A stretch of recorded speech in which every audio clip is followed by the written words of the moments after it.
Concluyamos en el día de hoy lo que es la línea de mensajes de un paso más.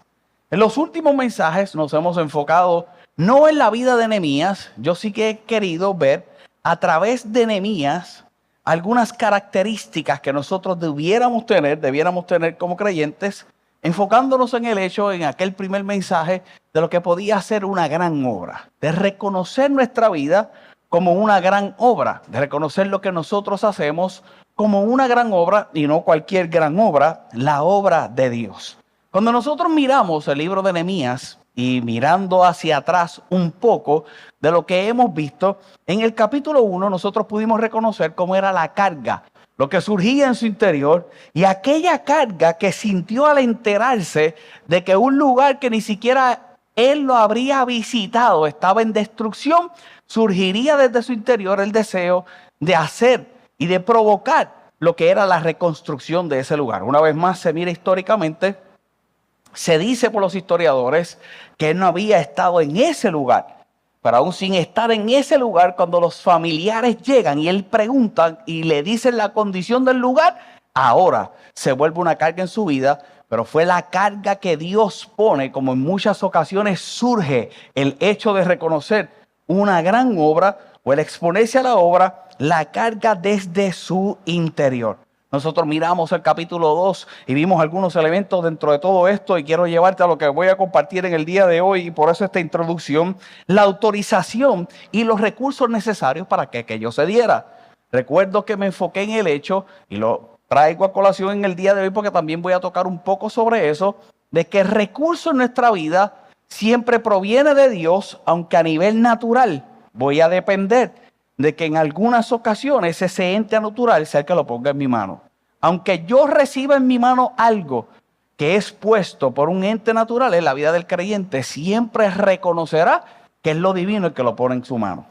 Él fue donde el rey, pero va donde el rey luego de estar unos 4 meses orando. Él está 4 meses orando. Él está 4 meses con la carga antes de tener la conversación con aquel que tendría los recursos que él necesitaría para ir a hacer lo que al principio sintió como una carga. Él fue al cielo y cuando surge una vez más la pregunta de parte de aquel rey, ¿qué te pasa? Tu rostro no es el mismo. Él tendría la respuesta correcta.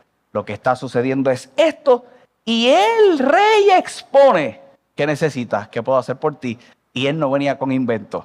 Él sabría exactamente lo que tendría que pedir. Y si recuerdas ese mensaje, te dije, no te expongas a una conversación con el rey si tú no estás listo para poderla tener. Porque cuando te paras frente al rey, no estamos para estar inventando. Tenemos que tener el plan del cielo para que se ponga en nuestra mano lo necesario para entonces irnos manos a la obra.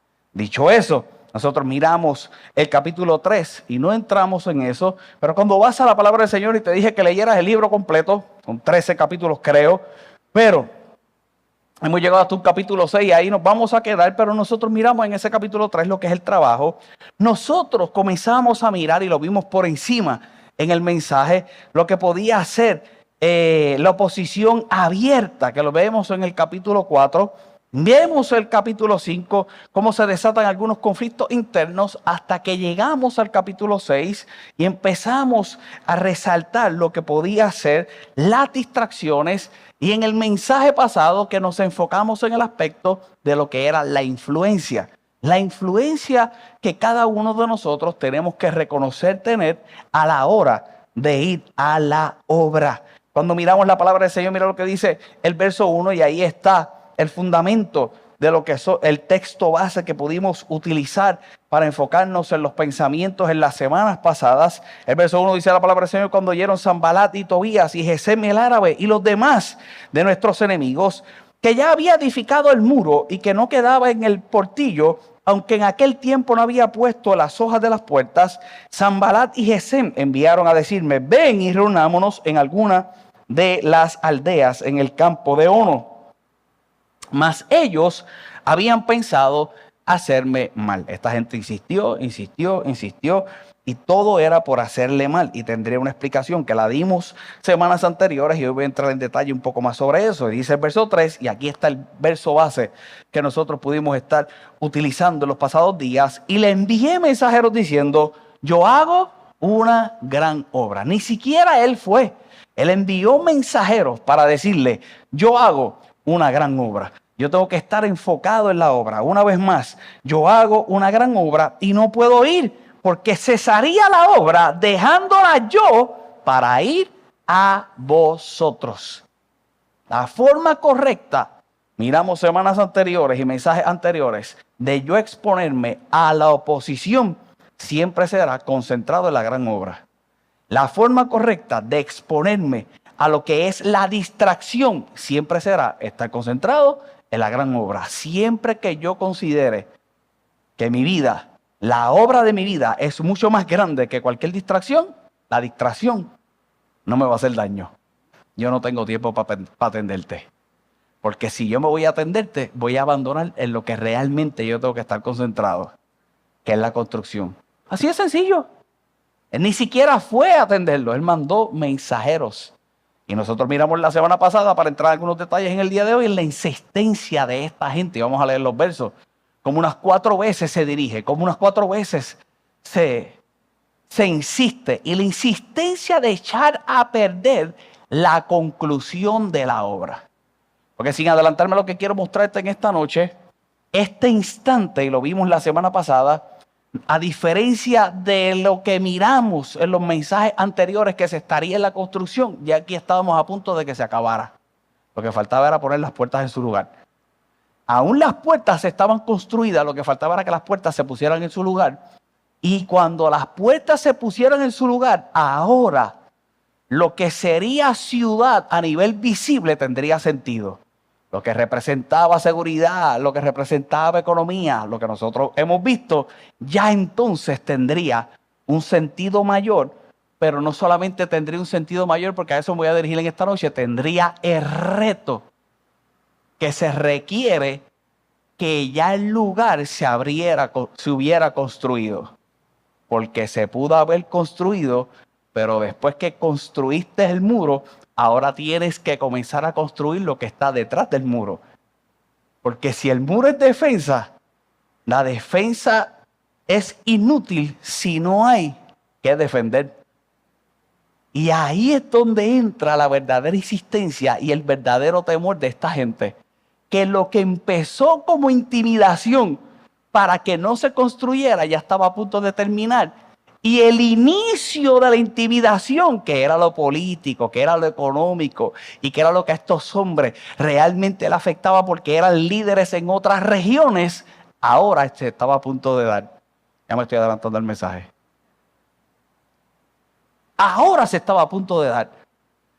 Muros construidos, puertas puestas y luego ¿qué? Desarrollo del liderato, que a nivel social, ahora aquel lugar sí sería una nación. Y ese es el grande problema que nosotros vamos a mirar en los próximos versos. De eso es que se trata la insistencia de esta gente. Jerusalén estaba ya dejando de ser un proyecto de construcción para convertirse nuevamente en una ciudad. Eso es lo que te decía hace un rato. Cuando nosotros miramos el capítulo 2 del libro de Nehemías, sí había una ciudad abierta, sí había una ciudad sin defensa. Definitivamente habría una poca población, sí estaba en un estado de vulnerabilidad, pero cuando llega el capítulo 6 y lo que estamos mirando, ya todo ha cambiado. Ahora el muro no simplemente era esa estructura, como te decía hace un rato, defensiva. Ahora comienza a tener sentido el aspecto de gobierno. Ahora comienza a tener sentido la estabilidad social que se requeriría en aquel instante y en aquel momento. Ahora se necesitaría una administración. ¿De qué te vale una vez más tener unos muros de defensa si tú no tienes que defender? Y el reto ahora es que todo eso se tendría que dar. Si en los muros se daba comercio, ahora se iba a empezar a comercializar. Y esta gente sí que estaba molesta. Porque lo que habrían temido todo ese tiempo estaba a punto de ser realidad. Era comenzar a tener una identidad como nación, pero para tener una identidad como nación tendría unos retos que también tendrían que afrontarse. Te decía hace un rato, una vez más, que habría una inquietud en ellos y nos pudiéramos preguntar por qué entonces estos enemigos estuvieran tan ocupados. ¿Por qué la insistencia? Es más, vamos a leer los versos ahí, en el verso 4. Y enviaron a mí con el mismo asunto hasta 4 veces. Y yo les respondí de la misma manera. Entonces Sanballat me envió a su criado para decir lo mismo por quinta vez, que lo vimos la semana pasada, con una carta abierta en su mano, el cual estaba escrito, se ha oído entre las naciones. Y Gazmú lo dice, que tú y los judíos pensáis rebelarnos, y que por eso edificas tu muro con las miras, según esta palabra, ¿para qué? Para hacer tú. Esa era la ocupación. Que ahora si vuelves una nación, ¿qué necesita la nación? Un rey. Lo que nosotros tenemos que entender a nivel histórico es que Nehemías de copero pasa a ser gobernante, pero no rey. Y Nehemías estaba muy claro de dónde él estaba. Y de eso te voy a hablar en un rato. Y en eso es que realmente voy a enfocar mi mensaje en esta noche. En el lugar donde estás. Si tenemos claro el lugar donde estoy y la influencia que tengo desde donde estoy. Nehemías estaba muy claro. Te decía hace un rato una vez más que sucedía aquello con Jerusalén y esta gente tendría que estar muy molesta. ¿Por qué estaban tan molestos? Porque llega el momento donde se tendría que unir e iban a converger las 3 cosas necesarias para que ahora fuera una nación: la restauración espiritual, la restauración social y la restauración política. El copero que levantaba muros, y ahora habrían unos tipos, por decirle así, en buen puertorriqueño, que estaban intimidados porque sabrían que tendría la capacidad de levantar todo lo demás. Y te pregunto, ¿cuántas veces te habrás echado a tu enemigo que ni siquiera conoces por el tan solo hecho de que consideran que tú puedes hacer más de lo que aún estás haciendo? ¿Cuánta gente se levanta y tú ni siquiera sabes que se ha levantado, y se levantan porque creen muchas veces más de lo que tú crees en ti mismo? Nehemías sabría dónde estaba, Nehemías sabría la influencia que tendría, como te voy a mostrar más adelante, pero habrían unos hombres que sabían que podía dar más. Y eso que iba a dar les echaría a perder todo lo que ellos habrían planificado, que era lo que se trataba los mensajes anteriores. De las cosas que yo quiero que tú reconozcas, a lo que nos vamos a exponer en la próxima parte del mensaje, es la influencia número 1 que todos nosotros tenemos a nivel natural en nuestra vida. Yo quiero que tú reconozcas, porque voy a hablar de posición y voy a hablar de un lugar donde Dios te pone.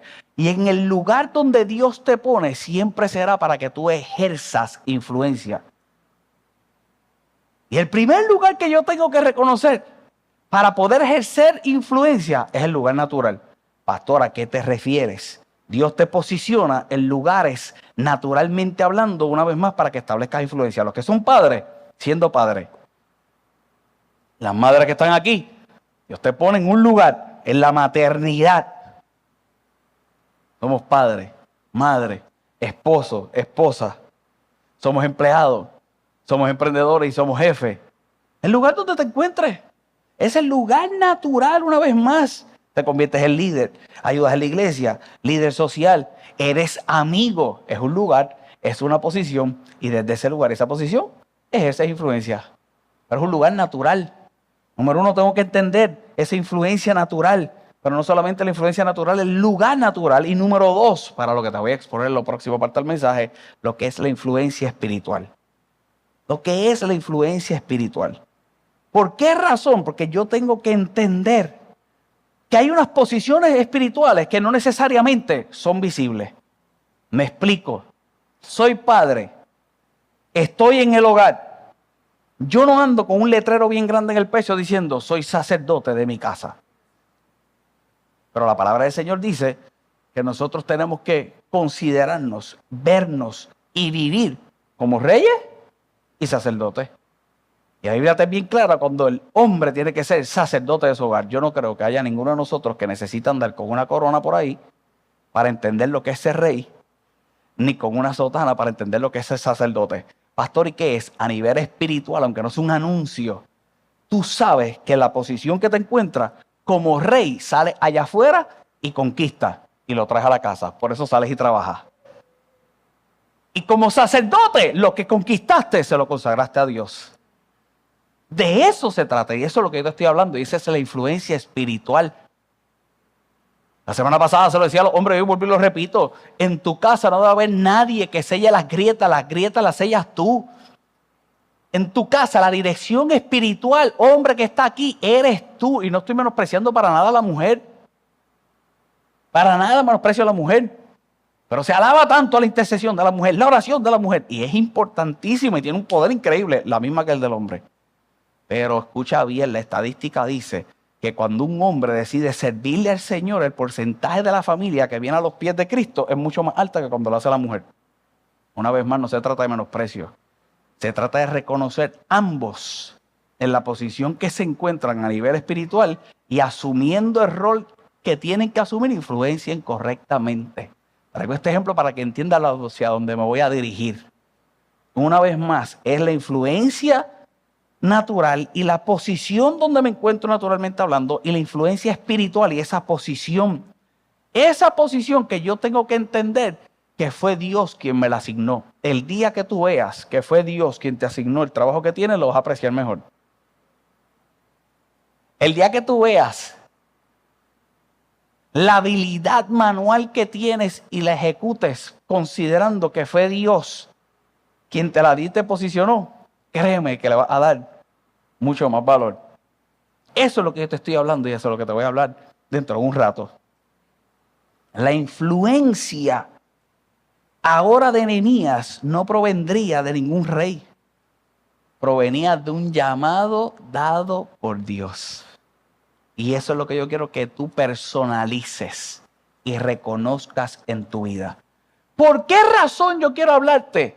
Si te hablé de influencia, hablarte de posición. Porque el enemigo siempre va a intentar moverte de la posición donde Dios te ha puesto. Y eso fue lo que se intentó hacer con Nehemías. Y ahora vamos a ver el restante de los versos para tocar algunas ideas y podernos ir a cenar. Amén. Nosotros. El tema, una vez más, ya había trascendido de lo que era reconstrucción de muros. Ahora lo que estaba en juego era el renacimiento de una nación. Y mira lo que dice ahora la palabra del Señor. Y todo lo que te he dicho hasta ahora va a tomar sentido. El verso 6, vamos a leer otra vez el verso 6. En la cual estaba escrito, se ha oído entre las naciones. Y Gazmú lo dice.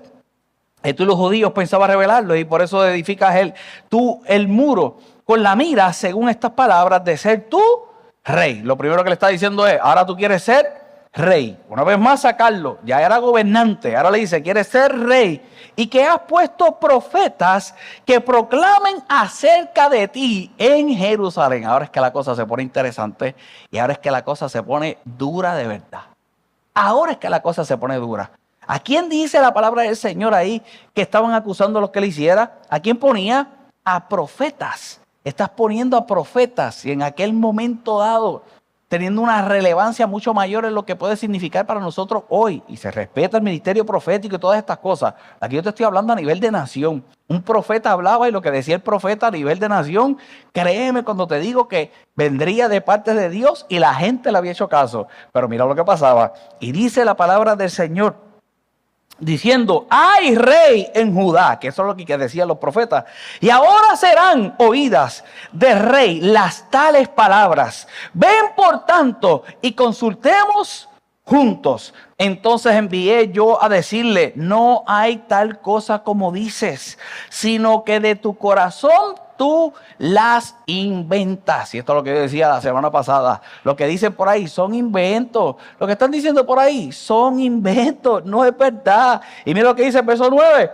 Porque todos ellos nos amedrentaban diciendo, se debilitarán las manos de ellos en la obra y no será terminada. Ahora pues, oh Dios, fortalece tú mis manos. Y ahí fue que terminamos la semana pasada. Mira lo que dice el verso 10. Y vino luego a la casa de ¿quién?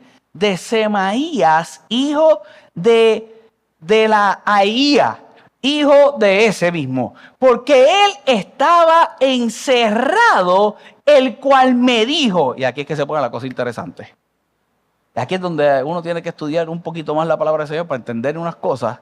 Y son las cosas que yo quiero que tú entiendas hoy y las lleves a tu vida. Porque recuerden que todo mensaje que predicamos aquí lo tenemos que llevar a lo práctico. Dice la palabra del Señor que ahora él va a casa de este hombre. Fíjate que las conversaciones anteriores eran por cartas. Y ahora comenzamos a tener una conversación personal. Fue a la casa de este hombre. Este hombre tendría que tener algún tipo de relevancia a nivel social para poderlo escuchar, y no solamente para poder escuchar, para poderse sentar con él. Y dice la palabra del Señor en ese verso 10, el cual me dijo, reunámonos en la casa de Dios. Vamos a ver una vez más el principio del verso. Vine luego a casa de Semaías, ¿cierto? Y cuando fue a la casa de Semaías, ahora ¿dónde este hombre quería tener la conversación? ¿En dónde? En el templo. Te estoy hablando de posiciones, te estoy hablando de lugares. Y si nosotros estamos claros en los lugares donde tenemos que estar, en el momento donde tenemos que estar y no ser distraídos para salir de ahí. Y ahora un hombre que se comunicó todo el tiempo con la distracción en cartas, está de frente teniendo una conversación, y la conversación ahora que está teniendo de frente con este hombre que yo considero que tendría algún tipo de influencia para podernos sentar a hablar, y que él sacará de su tiempo para atenderlo, ahora quiere dirigirlo a otro lugar. Lo quiere llevar al templo. ¿Quién de nosotros pusiera en tela de juicio la invitación a un templo? ¿Quién de nosotros pudiéramos ponerle en tela de juicio el aspecto que pareciera espiritual? Yo no quiero adelantarme a lo que quiero enseñarte en el día de hoy, pero ¿quién de nosotros de primera instancia pudiera ponerle en tela de juicio el aspecto que puede ser espiritual? Y si puede parecer espiritual, definitivamente traería adelante a mi vida. Desde ahora te digo que no fue así.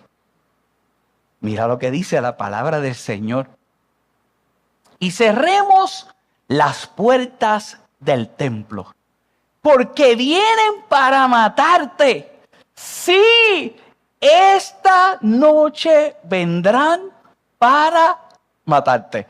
Pero mira la reacción de Nehemías.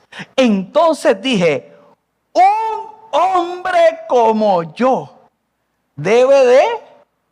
Si yo pudiera predicar este mensaje, que estoy tranquilo enseñando, pero si lo estuviera predicando, aquí era que venía él. Un hombre como yo, huir. Un hombre como yo, y ahí yo te diría a ti, en la posición que te encuentras, convencido de lo que Dios te ha dicho, convencido de lo que Dios te ha dicho que tienes que hacer y lo que has hecho hasta ese momento, no importa que venga el que venga con la autoridad que viene, no te desvía, no te saca, y mucho menos amedrentándote y llevándote por miedo a hacer lo que no tienes que hacer. Vámonos al templo, cerremos la puerta en el templo porque están buscando para matarte. Que un hombre como yo va a salir corriendo, que un hombre como yo, con lo que ya yo he hecho, con lo que se ha construido, con la gente que me enfrenté. Yo no sé si tú recuerdas el mensaje de introducción cuando yo te dije que este rey Artajerjes se menciona en el libro de Esdras y que en algún momento dado también fue en contra de aquel reino, y ahora él se enfrentaría a ese mismo rey para pedirle los materiales a aquel rey que fue en contra de aquella nación. Ahora en ese capítulo 2, Nehemías se para frente a él y le pide los materiales y le da los materiales. ¿Tú te crees que iba a ser amedrentado? ¿Tú te crees que si tú estás en la posición donde te encuentras, la posición que te ha puesto Dios, y has construido lo que has construido, hasta ese momento te vas a amedrentar por lo que se está diciendo? Venga quien te venga a decírtelo. Cuando estás convencido que fue divino y que fue Dios quien te puso ahí, y hasta ese instante has ejercido la influencia que tienes que ejercer para ver lo que estás viendo, ¿qué vas a tener que huir y qué vas a tener que salir corriendo? Y él decía, un hombre como yo. Lo que yo te pregunto en el día de hoy es si tú estás convencido del hombre y la mujer que eres.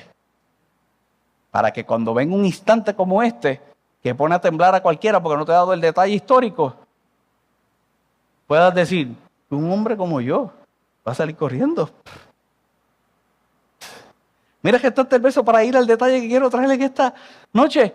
Y quien fuera como yo, entraría al templo para salvarse la vida.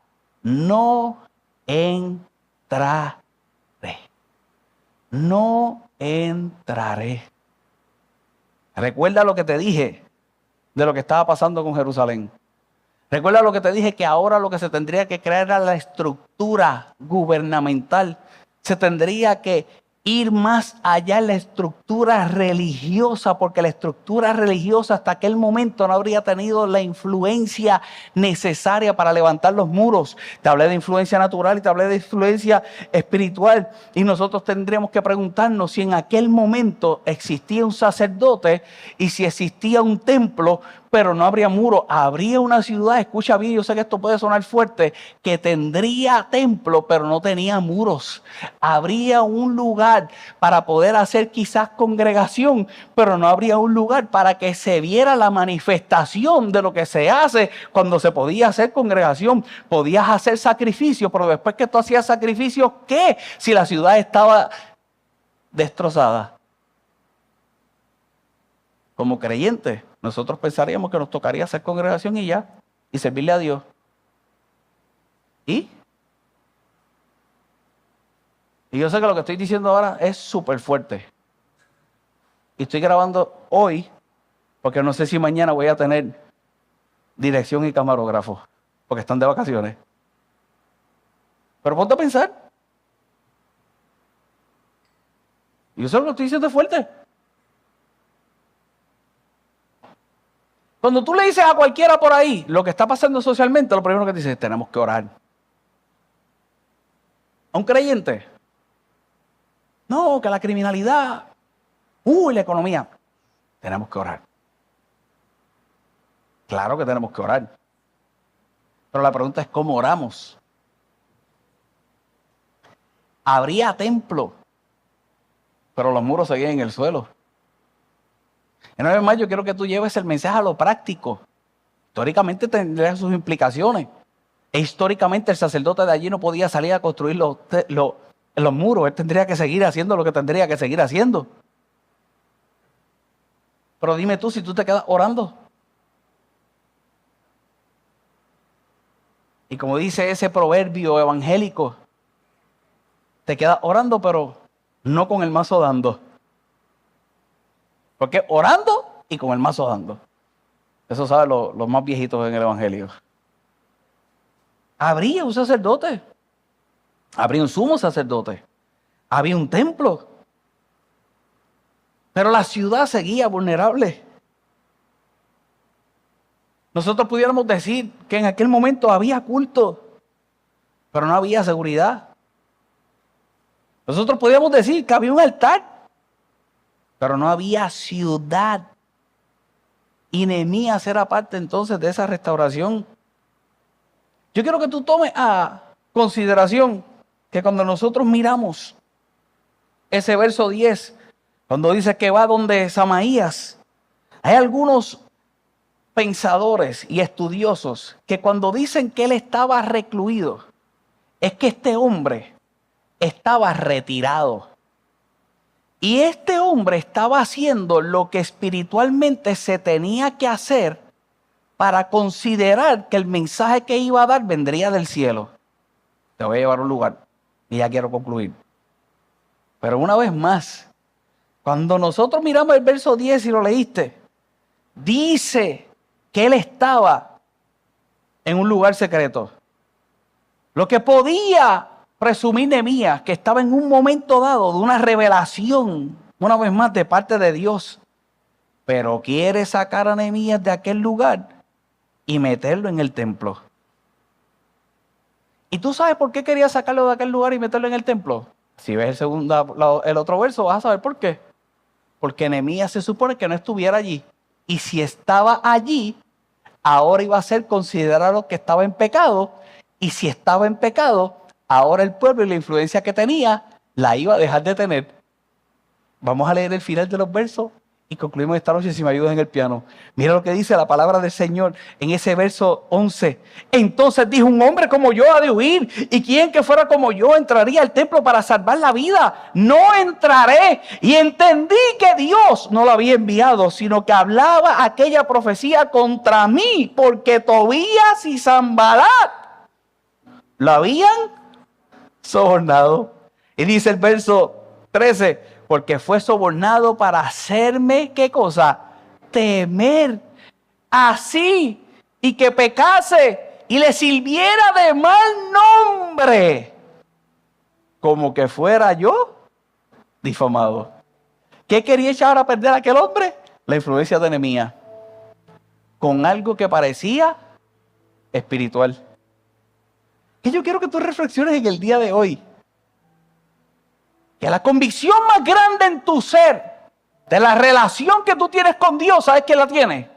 Tú mismo. Yo te estoy hablando de lugares y de posiciones que son de influencia. Y lo que en este capítulo el enemigo quiso hacer con Nehemías fue moverlo de la posición donde Dios lo había puesto. Dicen que quiere ser rey. Rey. Yo. Esos son inventos tuyos. Pero dime cuántos se hubieran dejado llevar por el tan solo hecho de que era un título mucho más grande y él habiendo experimentado lo que experimentaría un rey. Dime tú si no hubiera sido atractivo para él. Apágate un aire que se me congelan. Dime tú si no hubiera sido atractivo para él.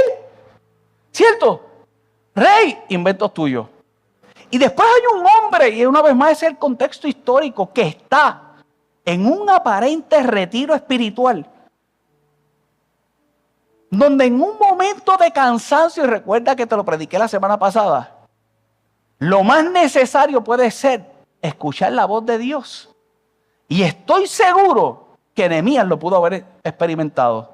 Y por eso sale y llega a aquel lugar a sentarse con aquel hombre. Con los que trataron de distraerlo para hacerle mal, que él lo identificó, se escribió por cartas e envió mensajeros a este hombre que aparentaba tener un mensaje divino. Fue a visitarlo al lugar donde él se encontraba. El lugar que por la acción que él estaba teniendo, se supone que fueron unos santos.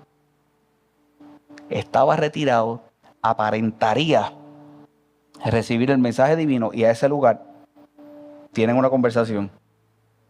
Y ahora ese hombre lo quiere poner en un lugar más santo. Y era un lugar más santo, pero era un lugar donde él se supone que no estaría.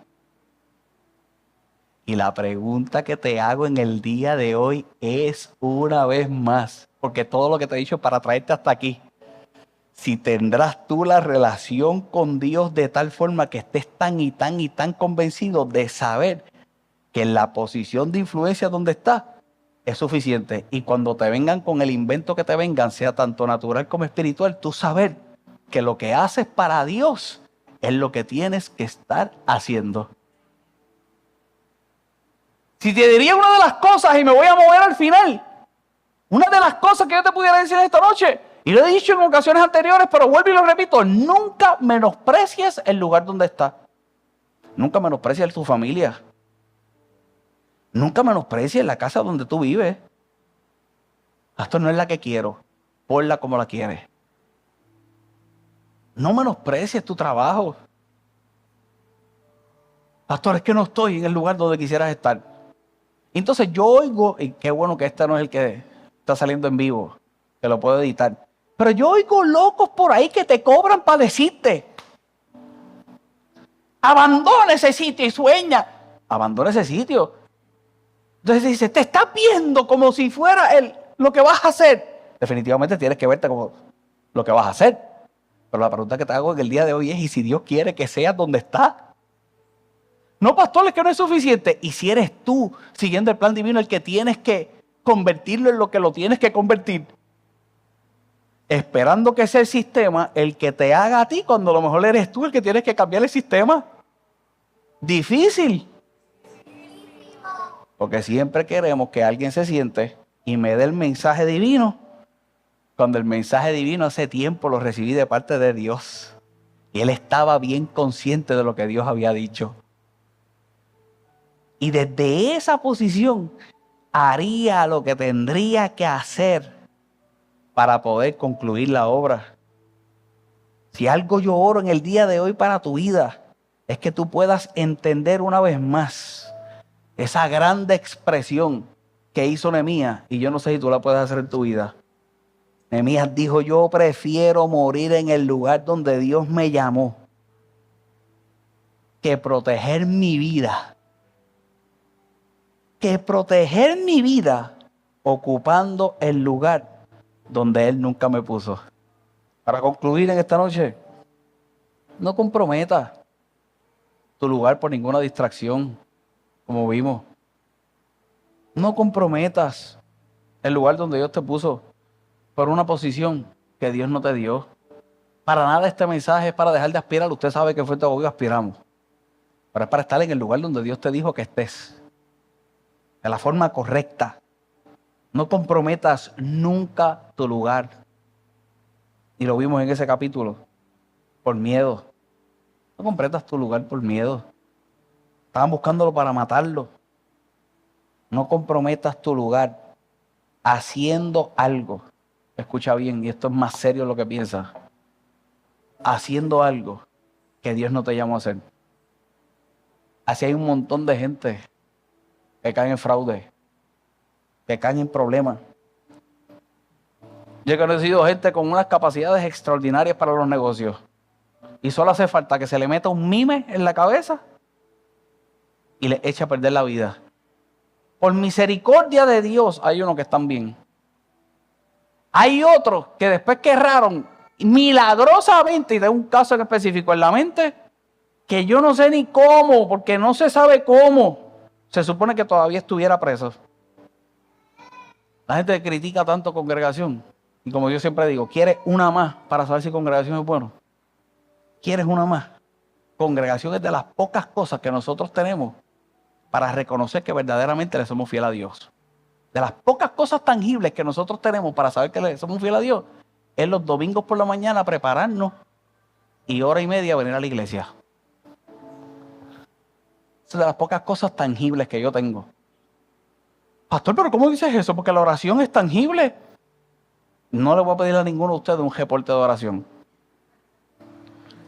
Pastor, ¿leer la Biblia es tangible? Tampoco le voy a pedir un reporte de leer la Biblia.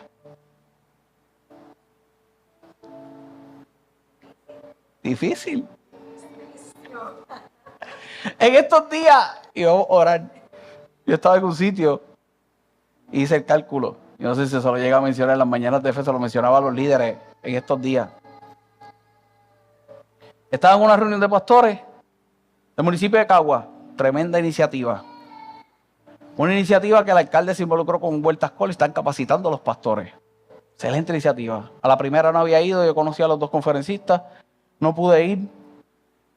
En la segunda me reuní con el doctor Skilling. El doctor Skilling era uno de los que iba a dar la charla, me está compartiendo lo que va a decir. Yo le empecé a hablar unas cosas y me dice: eso está bueno, eso lo voy a incluir. Ya yo le dije 2 o 3 cosas. Él me dice: tú vas para allá, ¿verdad? Claro que voy. Y allí fui. Excelente, excelente, excelente. Y de las cosas que él está hablando, él comienza a hablar. Por supuesto, está hablando de lo de impactar la generación. Ahí fue que salió, lo que yo le estaba comentando. Y él dice: aquí ninguno que tenga una iglesia pequeña se puede quejar. Estoy oyendo. No se puede quejar. Jesús con 12 revolucionó la historia. 12 y tan solo 3 años con ellos. Y cuando él dijo eso, dice: ¡pum! Yo puse un post en Facebook, el que lo haya leído, que yo rápido pensé, si él tuvo 12, 3 años y cambiaron la historia, pero fueron 3 años 24/7. Y de inmediato fui a donde mi asistente, porque hoy no tengo que pasar tanto trabajo. Antes hubiera ido a la calculadora de inmediato. Y a mi asistente cogí y le dije, calcúlame 3 años en horas. Pastor, ¿por qué? Porque nosotros lo que tenemos para hacer congregación, si venimos una vez a la semana, ¿cuánto es? 1 hora y media. Nosotros venimos 1 hora y media de servicio. Los que se extienden aquí son 2 horas. Y de predicación nunca en mi vida he predicado 2 horas. Así que yo enseño 1 hora y media. ¿Quieres saber los números? Para irnos. ¿Sabes dónde lo apunté? Si no, busco el mensaje. Ah, ¿tú lo tienes ahí?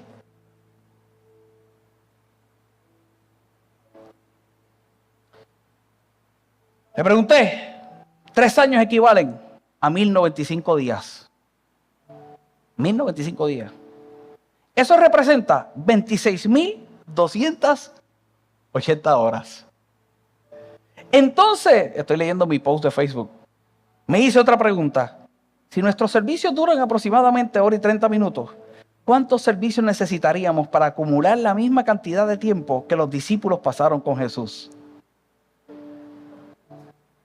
¿Quieres saber? Y la respuesta me sorprendió. Necesitaríamos 17.520 servicios. 17.520 servicios. Y por si eso no fuera suficiente, hice otro ejercicio. Si celebraran un servicio por semana, tardaría aproximadamente 337 años para alcanzar esa cantidad. Si se celebraran 2 servicios por semana, tendría unos 168 años. Y si se celebraran 5 servicios por semana, como era antes, que era sociedad de jóvenes, sociedad de caballeros, sociedad de damas, y te ibas al estudio bíblico, después cogías esto, cierto, Valari, cierto. Y después ibas al domingo, y después, si era así, ibas 5 veces, como quiera, necesitaba 67 años para poder llegar. Vamos a seguir leyendo ahí. ¿Usted habrá pensado eso alguna vez? Cuando yo vi eso. ¿Por qué digo esto? Para que nosotros estemos tan convencidos de la posición y el lugar donde Dios nos ha puesto. No limitamos nuestra relación a un espacio como este, aunque un espacio como este nos lleve a ese tipo de... a impulsar la relación. Pero tenemos que estar demasiado conscientes de lo que representa Él y yo. Y no solamente lo que representa Él y yo, lo que representa Él en mí, en el lugar donde yo estoy, en el lugar donde Él me pone.